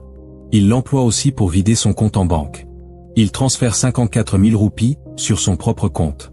La connexion provenait toujours de leur domicile commun. Et cela, bien après la date à laquelle Aftab affirmait que Shraddha l'avait quitté. La transaction, réalisée via l'application mobile bancaire de Shraddha, avait été retracée jusqu'à l'adresse IP de leur appartement. L'argent, 54 000 roupies, avait été transféré sur le compte personnel d'Aftab. Il l'utilisa ensuite pour payer le loyer, faire des courses et couvrir ses dépenses quotidiennes, comme si les finances de Shraddha lui appartenaient désormais. Début juin, alors que la majorité des restes de la jeune femme avaient été dispersés, Aftab retourna sur Tinder. Il se créa un nouveau profil, reprenant la même méthode qu'autrefois, des conversations polies, des sujets neutres, un intérêt fin pour la psychologie. Quelques jours plus tard, il invite une femme à passer la soirée chez lui. Elle accepte. Ce soir-là, ils dînent ensemble. Ils passent la soirée dans l'appartement. À ce moment précis, la tête de Shraddha est toujours conservée dans le congélateur. Aftab se présente comme célibataire, nouvellement arrivé en ville, et explique la modestie de son logement par un récent déménagement. La visiteuse, plus tard, dira n'avoir rien remarqué d'anormal. Elle n'ouvre pas le congélateur. Elle ne pose pas trop de questions. L'appartement paraît ordinaire. Aftab s'est préparé, il a nettoyé, allumé de l'encens, et soigné chaque détail. Pour elle, ce n'était qu'une rencontre sans importance. Pour lui, c'était la preuve qu'il pouvait continuer sa vie comme si de rien n'était. Finalement, Aftab cesse de faire semblant. Il arrête de simuler l'activité en ligne de Shraddha. C'est à ce moment que l'absence commence à vraiment se faire sentir. Au début, sa famille ne s'en alarme pas. Ils ont l'habitude des silences prolongés, surtout après des disputes. Shraddha avait tendance à se refermer sur elle-même dans les périodes d'instabilité émotionnelle. Alors quand elle cesse de répondre, en juin, personne ne tire la sonnette d'alarme. Mais les semaines passent. Son téléphone reste éteint. Plus aucune publication sur ses réseaux sociaux. Même ses petites stories rassurantes du type « Tout va bien » ont disparu. Aucun like, aucun commentaire. Le seul à surveiller régulièrement ses comptes est son frère. Il guette le moindre signe, une nouvelle photo, une réaction. Mais tout reste figé. Il commence alors à envoyer ses propres messages « Est-ce que ça va ? Où es-tu ? Réponds-moi, s'il te plaît. » Ria. Vika Walkar, le père de Shraddha, reste d'abord en retrait. Il pense que sa fille les ignore à nouveau, comme elle l'a déjà fait par le passé. Peut-être après une dispute. Peut-être à cause de la pression. Ce ne serait pas la première fois qu'elle disparaît de leur vie. Mais en août, son attitude change. Il commence à contacter d'anciens collègues de Shraddha, cherchant à la localiser. L'un d'eux confirme qu'elle a déménagé à Delhi, mais personne ne sait vraiment où elle est. En septembre, l'évidence s'impose. Quelque chose ne va pas. Aucun mouvement sur son compte bancaire. Son téléphone reste hors ligne. Elle n'a été vue ni entendue depuis des semaines. C'est alors que Vika Walkar commence à alerter les autorités. Il contacte les commissariats de Mumbai, puis de Delhi. Mais sans plainte enregistrée ni adresse vérifiée, la machine administrative ne se met pas en marche. L'affaire reste sans suite. Ce n'est qu'en novembre que Vika se rend en personne au poste de police. Il y dépose une déclaration de disparition. Il explique que la dernière fois qu'il a eu un contact avec sa fille remonte au printemps. Il fournit des photos, des numéros de téléphone, des captures de conversation. Il mentionne également la relation de Shraddha avec Aftab Poonawalla, précisant qu'ils avaient vécu ensemble à Mumbai. Ce rapport constitue un tournant. Jusqu'alors, la disparition de Shraddha n'avait pas été traitée avec le sérieux requis. Aucun de ses amis n'avait tiré la sonnette d'alarme. Mais désormais, près de 6 mois après le crime, son nom entre enfin dans le système judiciaire. Mais à ce stade, la plupart des traces ont déjà été effacées. Aftab a pris soin de faire disparaître toute preuve physique. Il a effacé son empreinte numérique. Il est convaincu qu'après autant de temps, rien ne pourra le relier aux faits. Lorsque Shraddha est officiellement déclarée disparue, les autorités commencent par les étapes les plus simples, interroger les personnes qui ont eu un dernier contact avec elle. Très vite, un nom ressort, Aftab Poonawalla. Les dossiers montrent qu'ils ont vécu ensemble. Les voisins confirment les avoir vus en couple, mais dernièrement, seul Aftab avait été aperçu. Il devient alors un suspect potentiel. Lors de son premier interrogatoire, Aftab se montre calme. Composé. Il s'exprime en anglais. Il donne l'image d'un homme éduqué, rationnel. Il affirme que Shraddha l'a quitté plusieurs mois plus tôt, de son plein gré. Qu'elle voulait refaire sa vie ailleurs, avec quelqu'un d'autre. Il dit même l'avoir aidé à faire ses valises, lui avoir souhaité bonne chance, avant de ne plus jamais avoir de nouvelles. À première vue, son récit semble cohérent. Mais les incohérences apparaissent rapidement. L'un des premiers signaux d'alarme provient de l'analyse des relevés téléphoniques. Depuis le 18 mai, Aftab n'a jamais tenté de la joindre. Pas un appel. Pas un message. Si elle l'avait réellement quitté, pourquoi ne pas avoir essayé de reprendre contact, ne serait-ce qu'une fois ? Mais le plus accablant, c'est ce que révèlent les mouvements bancaires. Les enquêteurs découvrent un transfert de 54 000 roupies depuis le compte de Shraddha vers celui d'Aftab, après la date à laquelle il affirme qu'elle l'a quitté. Et ce transfert a été effectué depuis son téléphone, connecté à leur appartement partagé. Shraddha, le résultat ne laissait plus place au doute. Les données financières de Shraddha étaient restées entre les mains d'Aftab. Lors de la seconde convocation, les enquêteurs changèrent radicalement de ton. Cette fois, les questions furent directes, précises, sur l'argent transféré, les messages envoyés en son nom, et la chronologie de son prétendu départ. Aftab commença à faiblir. Ses réponses devinrent vagues, hésitantes. Les phrases creuses remplacèrent la façade calme et structurée qu'il avait affichée lors du premier interrogatoire. Les traits de son visage se tendirent. Sa voix perdit en cohérence. Les enquêteurs comprirent qu'ils avaient trouvé la faille. Le récit trop bien ficelé s'effondrait face aux faits. Quand on lui demanda « Quand avez-vous vu Shraddha pour la dernière fois ?», Aftab répondit « Le soir du 18 mai ». Cette date coïncidait exactement avec celle du crime. Le silence qui suivit en disait long. Il ne parvenait plus à improviser. Bien qu'il tente encore de sauver les apparences, la pression devenait insoutenable. Lors d'un échange plus discret avec l'un des officiers, son ton changea. Il ne nia plus fermement. Il ne reconnut pas non plus sa culpabilité. Ses phrases raccourcirent. Il demanda de l'eau. Refusa d'autres questions. Affirma qu'il avait besoin de temps pour s'expliquer. C'était le début de la fin. Son récit soigneusement élaboré commençait à se fissurer, emporté par les contradictions et les preuves numériques. Après ce second interrogatoire, son calme s'effondra. Son discours se contredisait. Son contrôle s'effaçait. Alors qu'il était toujours en garde à vue, Aftab demanda subitement à parler à l'équipe d'enquête. Aucun chantage. Aucune menace. Juste une décision volontaire. Il commença à parler. D'abord par allusion. Puis, plus directement. Il avoua. Il avait tué Shraddha. Découpé son corps. Dispersé les restes à travers la ville. Selon ses mots, tout avait commencé par une dispute, le 18 mai. Le sujet, le mariage. Une fois de plus, Shraddha avait évoqué un engagement. Et lui, réclamait son indépendance. Il affirma avoir perdu le contrôle. Avoir saisi Shraddha à la gorge, et n'avoir relâché son emprise qu'une fois qu'elle avait cessé de respirer. Puis vint une phrase qui glaça les enquêteurs. Je ne savais juste pas quoi faire. Il raconta ensuite avoir passé la nuit aux côtés du corps. Puis, au matin, être allé acheter un congélateur, des couteaux et des produits chimiques. Il détailla comment il avait découpé le corps, par étapes. Mis les morceaux dans des sacs. Comment il s'était débarrassé des restes dans la forêt de Mehrauli et d'autres lieux. Comment il avait gardé la tête jusqu'en juin, avant de la brûler dans un endroit isolé. L'aveu d'Aftab provoqua une onde de choc. Mais pour les forces de l'ordre indiennes, et surtout pour la justice, cela ne suffisait pas. Selon le droit pénal indien, un aveu ne vaut rien s'il n'est pas soutenu par des preuves tangibles. Une confession obtenue en poste de police n'est pas recevable au tribunal, car l'accusé peut à tout moment affirmer qu'il a été forcé. Sans corps, sans armes, sans preuve directe, aucune condamnation ne serait possible. Une opération de recherche à grande échelle fut donc lancée. Le témoignage d'Aftab servit de plan directeur. Il donna des indications précises, comment, où, quand il avait dispersé les restes. Ces informations permirent aux enquêteurs de tracer une carte détaillée de ses déplacements et des lieux d'abandon. Les équipes de recherche furent renforcées, unités cynophiles, experts médico-légaux, détecteurs de métaux, drones. L'attention se concentra sur la forêt de Mehrauli et les autres zones citées par Aftab. La première découverte eut lieu à Mehrauli. Exactement à l'endroit où il avait dit avoir laissé des sacs, dissimulés dans les broussailles. Les policiers y trouvèrent des fragments d'os enveloppés dans du tissu, partiellement enterrés. Non loin, des mèches de cheveux. Plusieurs dents. Des sacs plastiques déchirés contenant des traces organiques.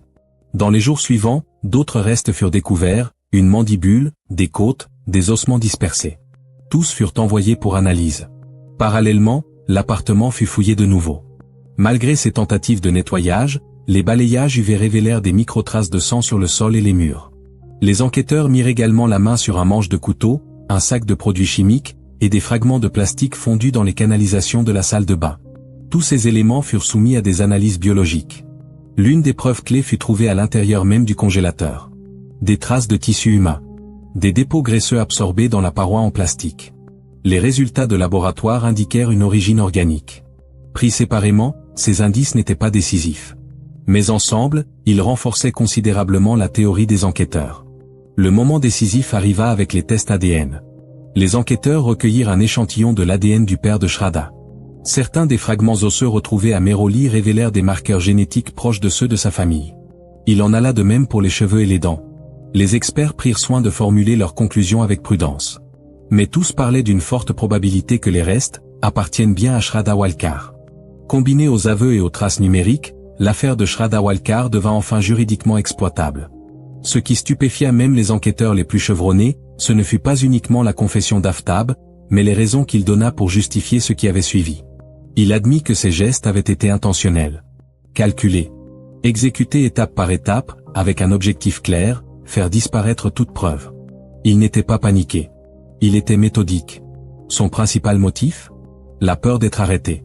Il déclara que le démembrement avait été une stratégie pour éviter que le corps ne soit retrouvé dans son intégralité. Un moyen, selon lui, de compliquer le travail médico-légal. En dispersant les restes dans différents quartiers, en séparant les os afin qu'ils ne puissent pas être facilement identifiés, il pensait rendre impossible toute accusation criminelle. Dans son esprit, éliminer le corps revenait à éliminer le problème. Alors la question se posa, qui était vraiment Aftab Poonawalla? Un criminel froid, calculateur, qui avait tout planifié? Un manipulateur jouant une partie d'échecs morbide? Ou un homme dérangé, qui avait sombré dans une cruauté sans limite? Rien, dans son comportement, ne permettait une réponse simple. D'un côté, il tenait un journal. Des horaires précis. Des efforts délibérés pour effacer toute trace numérique. De l'autre, une audace presque irréelle. Inviter une nouvelle femme dans l'appartement, alors que la tête de Shraddha reposait encore dans le congélateur. À mesure que l'enquête avançait, le comportement d'Aftab évolua.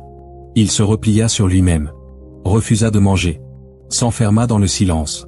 Son attitude au tribunal changea du tout au tout. Il apparaissait négligé, murmurait dans sa barbe, parfois ne répondait plus aux questions. Mais ce n'était pas une chute psychologique. C'était une mise en scène. Les enquêteurs se rappelèrent une autre affaire, celle du meurtre de Noor Mukadam au Pakistan. Là aussi, l'accusé avait tenté d'éviter toute responsabilité en simulant une maladie mentale. La stratégie était connue. Le système judiciaire indien s'y était préparé. Une évaluation psychiatrique fut ordonnée. Le diagnostic fut sans appel, Aftab était sain d'esprit. Il comprenait parfaitement la réalité. Conscient des conséquences de ses actes. Aucune trace de schizophrénie. Aucune preuve de trouble psychotique. Sa tentative de jouer la folie échoua. Et pourtant, le profil psychologique dressé par les experts resta glaçant.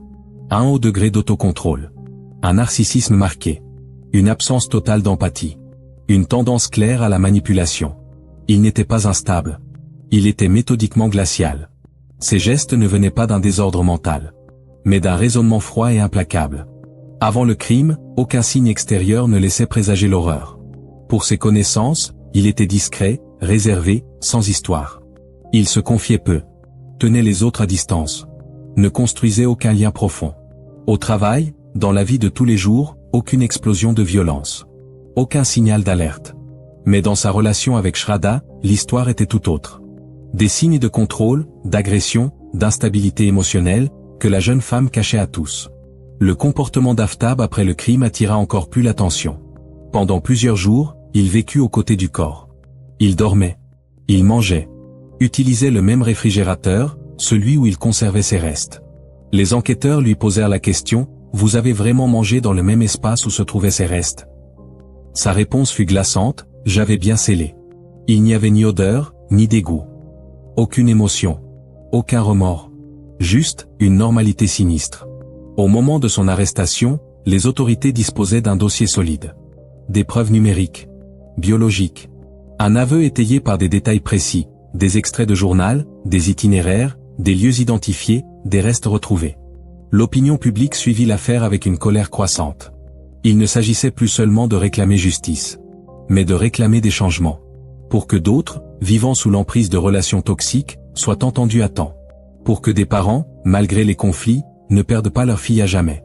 Aujourd'hui, la famille de Shraddha attend le procès. Espérant que la vérité qu'ils ont toujours su, soit enfin reconnue par la justice. Le silence long, oppressant, qui avait caché un crime, est devenu aujourd'hui l'un des indices les plus puissants de culpabilité.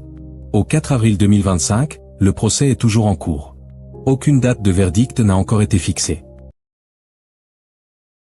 Bonsoir à tous. Ce soir, nous plongeons au cœur d'une affaire glaçante, une disparition qui continue de hanter les esprits. Mais avant de commencer, si vous souhaitez soutenir ce travail d'investigation, n'oubliez pas de vous abonner et de rester actif. Cela fait toute la différence.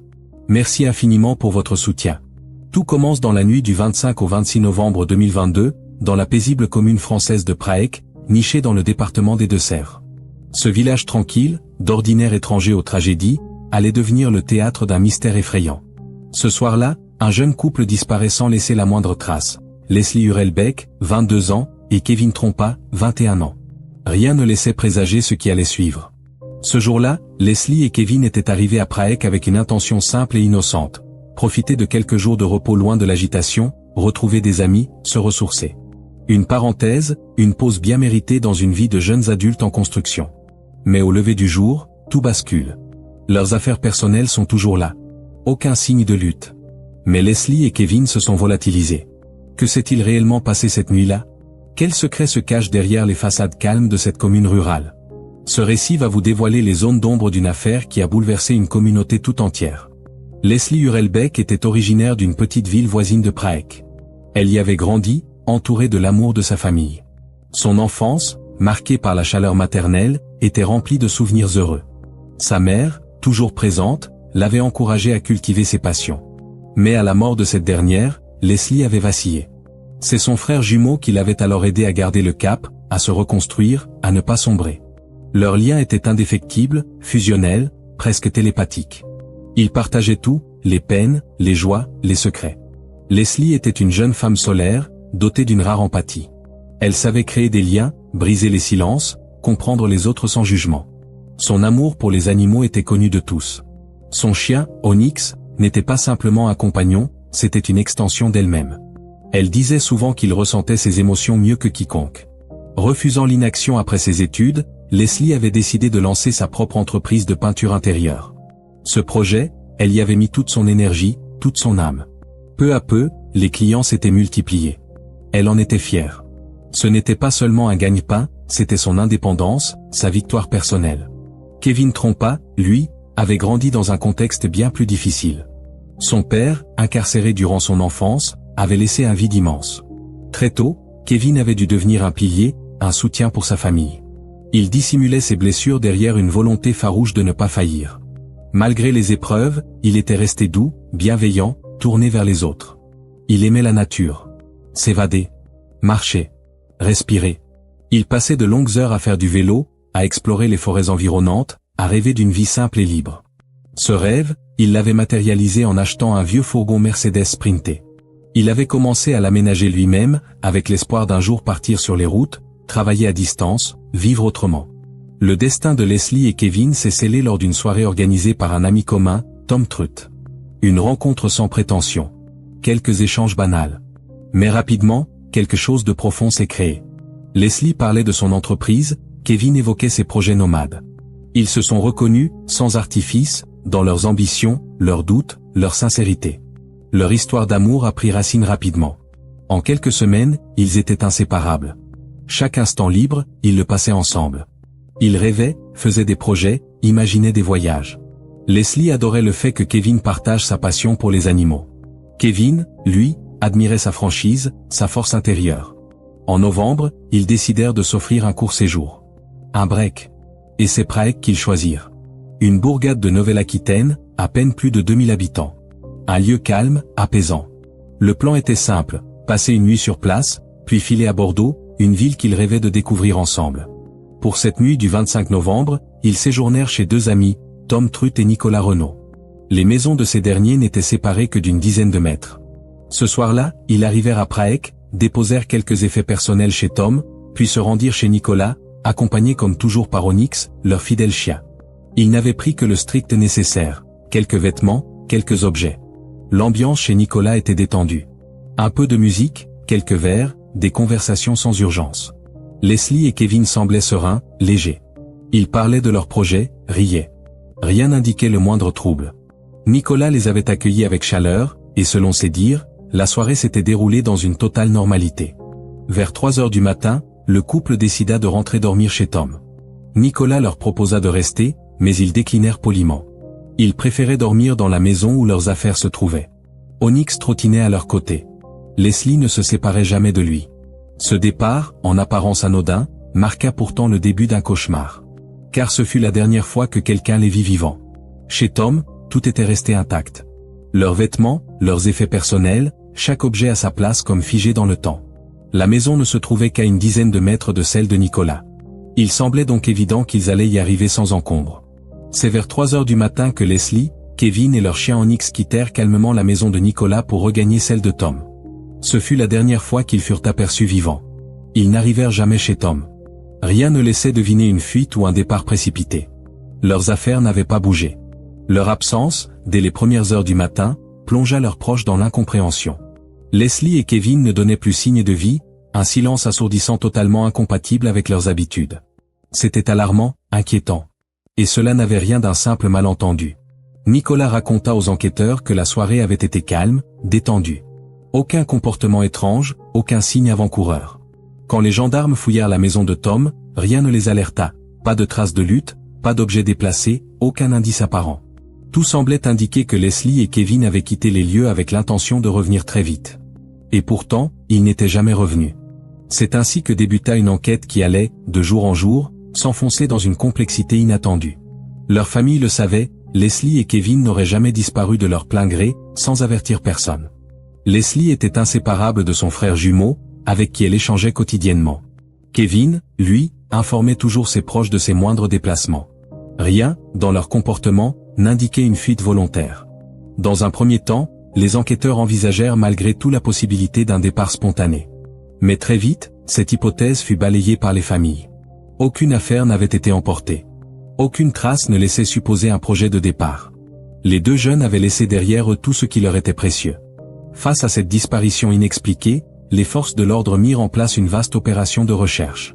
Les bois, les champs, les routes secondaires, les sentiers isolés, chaque recoin fut inspecté méthodiquement. Les gendarmes ne furent pas seuls. Des bénévoles, des habitants du village, des amis de la famille s'étaient mobilisés en masse. Tous connaissaient bien la région, ses moindres chemins, ses bâtiments abandonnés. Tous avaient un seul but, retrouver Leslie et Kevin. Ils fouillèrent les ravins, explorèrent les hangars, arpentèrent les pistes boueuses, appelèrent dans les forêts silencieuses. Mais rien. Pas un indice. Pas une empreinte. Pas une trace de passage. C'était comme si les deux jeunes s'étaient évaporés. Les enquêteurs interrogèrent le voisinage. Avait-il entendu des cris, des bruits suspects, des véhicules en pleine nuit? Rien. La nuit avait été calme. Aucun témoin, aucun son suspect, aucun élément concret ne venait alimenter la piste policière. Mais les familles refusèrent de se résigner. Elles multiplièrent les affiches, placardèrent les murs, sollicitèrent les réseaux sociaux. Elles contactèrent les médias, lancèrent des appels à témoins. Très vite, la presse locale s'empara de l'affaire. Les visages souriants de Leslie et Kevin apparurent dans les journaux, à la télévision. Et la pression publique monta. Avec chaque jour qui passait, l'angoisse des proches se faisait plus lourde, plus insupportable.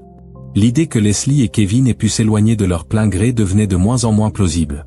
Les enquêteurs commencèrent à recueillir des fragments d'informations, des détails contradictoires, des rumeurs à peine murmurées.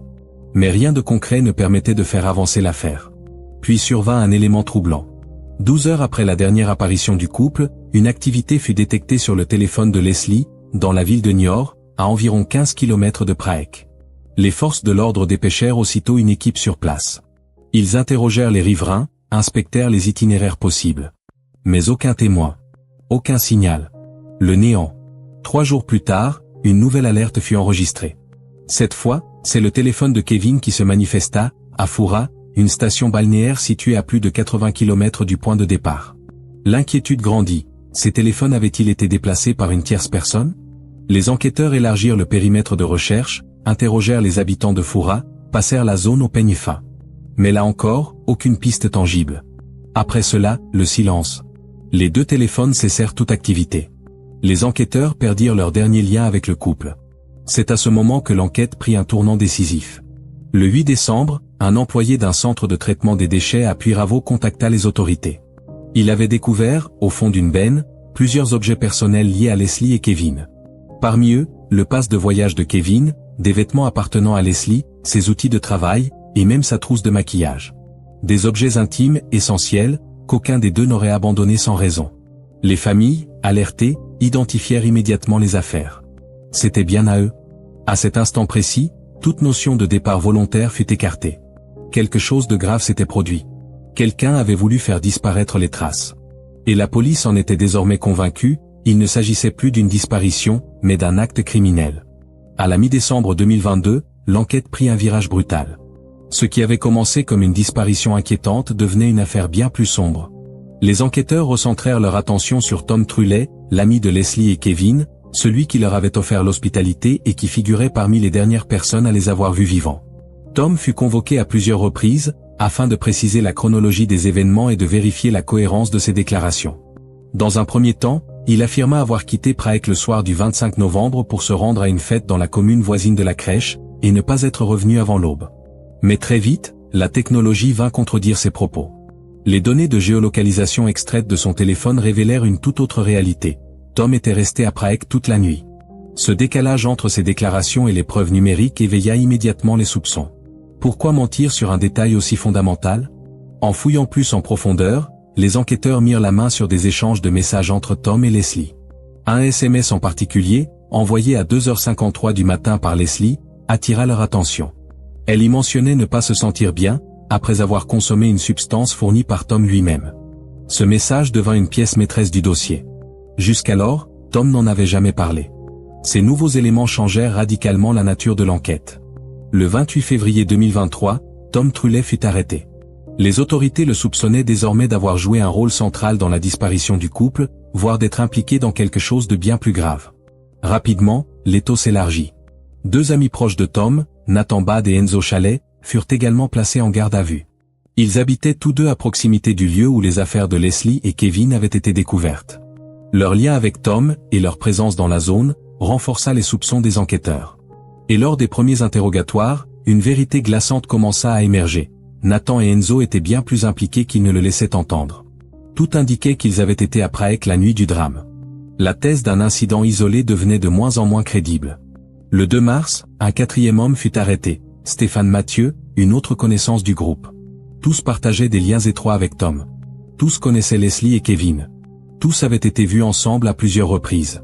Ces relations renforçaient l'hypothèse selon laquelle le crime avait été prémédité, pensé à plusieurs, organisé de manière méthodique. Lors de l'une des auditions, Tom avoua un fait troublant, il avait depuis longtemps des sentiments pour Leslie. Il déclara qu'elle lui plaisait beaucoup, mais que ses sentiments n'étaient pas partagés. Elle ne le considérait que comme un ami. Et lorsqu'elle avait entamé une relation avec Kevin, Tom avait vécu cela comme un rejet, une humiliation personnelle profonde. Ce ressentiment affectif fut aussitôt considéré par les enquêteurs comme un mobile potentiel, une rancune intime, transformée en vengeance sanglante. Mais les motivations ne se limitaient peut-être pas à l'émotionnel. L'argent entra rapidement dans l'équation. Karen Pratt, une proche de la famille de Kevin, informa la police que ce dernier avait sur lui 10 000 € en liquide, destinés à l'achat d'un véhicule. Tom était au courant de cette somme. Pour les enquêteurs, il était désormais plausible que ce facteur financier ait été déterminant. Confronté à ces soupçons, Tom affirma que Kevin était impliqué dans la vente de substances interdites, et qu'il lui devait une somme importante. Une déclaration vivement rejetée par la famille de Kevin, qui dénonça une tentative de diffamation, une manœuvre pour détourner l'attention et salir sa mémoire. Au fil des interrogatoires, les versions divergeaient, se contredisaient, s'embrouillaient. Certains suspects accusaient Tom d'avoir agi seul, d'autres affirmaient que tout le groupe avait participé. Mais aux yeux des enquêteurs, une chose devenait certaine. Leslie et Kevin n'avaient pas disparu par hasard. Ce qui s'était joué cette nuit-là, c'était un enlèvement prémédité, coordonné, impliquant plusieurs acteurs. Les reconstitutions permirent de mieux comprendre les faits. La nuit du drame, Leslie et Kevin étaient revenus chez Tom après avoir passé la soirée chez Nicolas. Tom, censé être à une fête à la crèche, se trouvait en réalité chez lui, attendant. Plus tard dans la nuit, un véhicule arriva devant sa maison. À bord se trouvaient Nathan, Enzo, Stéphane, et un autre individu prénommé Michael. Tous étaient complices. Tous savaient exactement ce qu'ils avaient à faire. À un signal donné par Tom, le groupe pénétra dans la maison. Ils étaient armés, marteau, barre de métal, couteau, et même une épée. Ils firent irruption alors que Leslie et Kevin étaient vulnérables, pris au dépourvu. Kevin fut attaqué en premier. Des témoins affirmèrent que Nathan et Tom l'avaient frappé violemment à coups de marteau et d'objets contondants. Leslie tenta de se défendre, mais Tom l'immobilisa rapidement. Le couple fut ligoté, puis embarqué de force dans un véhicule. Onyx, leur chien, était toujours avec eux. Le véhicule prit la route en direction d'une zone isolée. C'est là que l'horreur atteignit son comble. Kevin fut roué de coups à l'aide de barres de fer et de marteaux. D'après les conclusions de la police, il succomba à ses blessures internes et externes. Leslie, quant à elle, fut séparée de lui. Plus tard, selon les témoignages recueillis, Tom mit fin à ses jours avec l'épée. Leurs corps furent dissimulés dans des lieux distincts. Kevin fut enterré dans un champ à Puyraveau. Le corps de Leslie fut caché dans une forêt proche de la commune de Vernier. Le sort de leur chien, Onyx, resta flou. Les suspects affirmèrent l'avoir relâché au bord d'une route. Mais les autorités doutèrent de cette version. En janvier 2023, les restes d'un chien furent retrouvés près de Prague. Ils correspondaient à la description d'Onyx. Toutefois, l'état de décomposition avancé empêcha toute identification formelle. La famille de Leslie, quant à elle, était persuadée qu'Onyx avait subi le même sort que ses maîtres. Pour eux, aucun doute, il avait été sacrifié avec eux, victime collatérale d'une barbarie préméditée. Après l'attaque et les meurtres, Tom et ses complices mirent en place un plan précis pour effacer toutes les traces. Tom retourna chez lui dans le but de faire disparaître toute preuve compromettante. Les autres membres du groupe, eux, reçurent pour mission de se débarrasser des effets personnels du couple. C'est ainsi que les objets de Leslie et Kevin se retrouvèrent à Puyraveau, dispersés, jetés dans une benne à déchets, comme si l'on tentait d'effacer leur existence. Les enquêteurs construisirent leur dossier autour de plusieurs éléments clés, le ressentiment personnel de Tom à l'égard de Leslie, la supposée dette que Kevin lui devait, et surtout la somme d'argent liquide que ce dernier portait sur lui ce soir-là. Une somme conséquente, 10 000 € qui aurait été, selon Tom, répartie entre les membres du groupe après l'assassinat. Ce détail ajouta un mobile financier à ce qui était déjà un crime d'une brutalité inouïe. Chaque nouvelle audition apporta des fragments supplémentaires à cette macabre mosaïque. Qui avait porté les premiers coups, qui avait donné les ordres, qui était resté passif.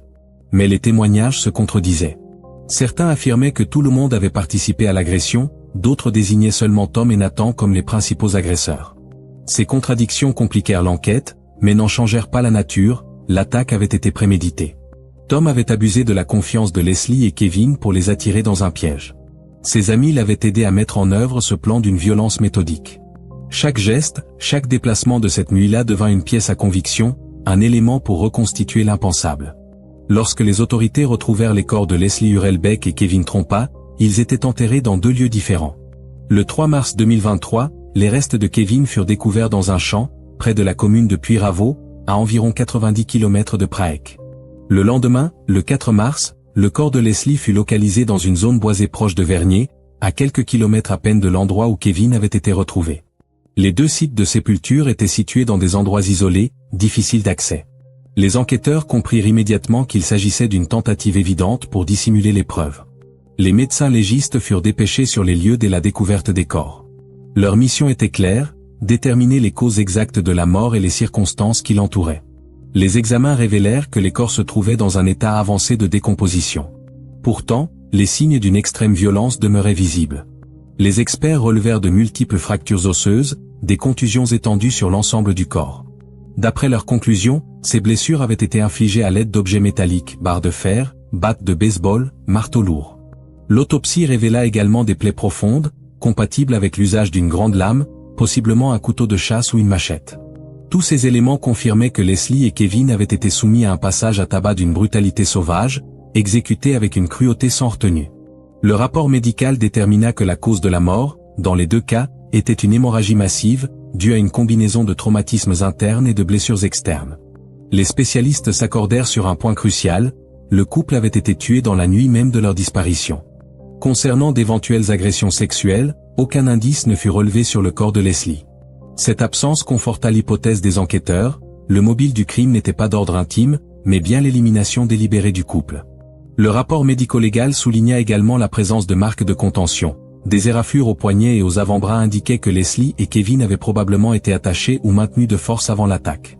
Ces indices permirent aux autorités de reconstituer le déroulement probable des événements. Le couple avait été capturé, ligoté, transporté hors de Prague, puis massacré avec préméditation. Pour les familles, ces révélations furent un choc absolu, une confirmation effroyable de ce qu'ils redoutaient depuis des mois. Pour la justice, c'était la preuve irréfutable d'un double meurtre planifié et exécuté avec une violence inhumaine. Les légistes prirent soin de compiler chaque donnée avec rigueur, dans le but que, le moment venu, devant les tribunaux, aucun doute ne subsiste quant à la responsabilité des accusés. Le 16 mars 2023, les obsèques de Kevin furent célébrées dans la commune de Niort. Familles proches, amis chers, voisins, connaissances, et même des anonymes venus après avoir découvert l'affaire dans les médias, tous s'étaient rassemblés dans un silence lourd de douleur. 2 jours plus tard, le 18 mars, une cérémonie fut organisée en mémoire de Leslie à La Rochelle. Là encore, une foule nombreuse était présente, portée par un besoin commun de témoigner leur soutien aux familles et de rendre hommage à 2 jeunes vies fauchées avec brutalité. Des fleurs furent déposées, des bougies allumées, des mots pleins de tendresse et de tristesse furent prononcés. L'atmosphère était à la fois lourde et solennelle. Ces adieux symbolisaient bien plus qu'un simple enterrement. Ils marquaient la fin des recherches, mais aussi le début d'une vague d'indignation et de colère. Lors des funérailles de Kevin, son père, Guy Trompa, prit la parole avec émotion. Il accusa publiquement les 5 suspects d'avoir brisé 2 familles, détruit des vies et semé une douleur irréversible. Ces paroles résonnèrent fortement dans l'assistance. Beaucoup partageaient son chagrin. Personne ne resta insensible. Dans les jours qui suivirent, Guy organisa une marche silencieuse en mémoire de son fils et de Leslie. Le cortège traversa les rues de Prague et des communes voisines. Lors de son discours, il évoqua la perte d'un fils comme une blessure que rien ne pourrait jamais refermer. Il insista, tous les responsables devaient répondre de leurs actes devant la justice, sans exception. Mais bientôt, Guy Trompa se retrouva lui-même au cœur d'une controverse. Il fut accusé d'avoir cherché à se faire justice lui-même. Selon les enquêteurs, il aurait discuté avec une femme de la possibilité de... Selon les autorités, Guy Trompa aurait envisagé de débourser jusqu'à 110 000 € pour faire disparaître les suspects impliqués dans la mort de son fils Kevin et de Leslie Hurlbecq. Une accusation grave qu'il a catégoriquement niée. Il déclara que si de telles conversations avaient réellement eu lieu, elles se seraient déroulées à son insu, sans sa participation ni son consentement. Il affirma ne s'être jamais engagé dans un tel projet. En juin 2023, Guy fut jugé pour ces allégations. Le tribunal le condamna à 18 mois de probation et lui interdit de posséder une arme pendant une durée de 5 ans. Toutefois, cette décision fut par la suite annulée, et Guy fut libéré. Malgré cela, des doutes persistèrent un temps dans l'opinion publique. Dans le sillage de cette affaire, une autre figure proche de Leslie entra en scène, María Teresa García, une parente de la jeune femme. Sur les réseaux sociaux, elle publia des messages explicites, menaçant ouvertement les suspects. Elle affirma que si la justice ne faisait pas son travail, elle agirait elle-même. Ces déclarations provoquèrent une vague d'indignation, mais aussi un débat national. Les forces de l'ordre interpellèrent María Teresa. Durant leur enquête, ils découvrirent qu'elle avait, dans sa jeunesse, été liée à un groupe criminel. Elle avait même été soupçonnée dans une affaire de meurtre remontant à 1995, concernant la mort d'une femme, une affaire non résolue à ce jour. Malgré ses antécédents, après avoir été entendue par un juge, María Teresa fut relâchée. Lors de son audition, elle expliqua que ses paroles n'étaient que l'expression d'une immense douleur et d'un profond désespoir. Pour elle, la perte de Leslie avait fait ressurgir une rage qu'elle ne savait pas contenir. Ce n'était pas une menace, affirma-t-elle, mais un cri de détresse. Ces événements divisèrent l'opinion. Certains comprenaient la réaction des familles, submergées par le chagrin. D'autres estimèrent que les menaces, les accusations publiques et les prises de position radicales ne faisaient qu'entraver l'enquête et nuire à la justice. Mais une chose restait incontestable pour les proches de Leslie et Kevin, ils refusaient que leur mémoire soit oubliée. Ils exigeaient des réponses, des explications, et surtout, des condamnations exemplaires. En parallèle, les suspects principaux Tom Trullet, Nathan Bad, Enzo Chalet, Stéphane Mathieu et Michel Zadi demeuraient en détention provisoire. Tous attendaient leur procès pour répondre des chefs d'accusation de kidnapping, d'homicide et de dissimulation de cadavres. Pour les familles, ces audiences étaient bien plus qu'une formalité judiciaire. C'était l'unique opportunité d'entendre la vérité, de comprendre ce qui s'était réellement passé cette nuit-là, et de voir enfin la justice rendue. Dans cette attente, les proches de Leslie et Kevin poursuivirent leur combat. Ils s'efforcèrent de maintenir vivants les souvenirs des deux jeunes. Ils partagèrent leurs projets, leurs rêves, les ambitions de Leslie pour développer son entreprise, et le désir de Kevin d'achever l'aménagement de son van pour parcourir la France. Ces évocations ajoutaient une dimension encore plus intime à la tragédie. Elles rappelaient au public que derrière cette affaire sordide, il y avait deux vies pleines de promesses, brutalement interrompues. Les familles redoutaient que le temps efface l'émotion collective, que l'intérêt médiatique s'essouffle. Elles se mobilisèrent pour éviter tout ralentissement dans la procédure. Ce moment marquait la fin d'un chapitre, celui de l'enquête, des recherches, des mises en accusation. Ce qui venait ensuite serait décisif. Début 2025, le procès tant attendu débuta. Tom Trullet, Nathan Bad, Enzo Chalet, Stéphane Mathieu et Michel Zadi comparurent devant la cour. Ils étaient poursuivis pour enlèvement, homicide aggravé et dissimulation de cadavres. Tous étaient toujours en détention. Le procès s'annonçait complexe, marqué par des dénégations partielles, des versions contradictoires et des témoignages qui s'opposaient. En droit français, l'homicide aggravé, surtout lorsqu'il est accompagné d'un enlèvement et d'une tentative de dissimulation des corps, est passible de la réclusion criminelle à perpétuité. Cela signifie qu'un condamné ne peut demander une libération conditionnelle qu'après avoir purgé au minimum 30 ans de prison. Dans cette affaire, le ministère public réclama la peine maximale pour chacun des 5 accusés.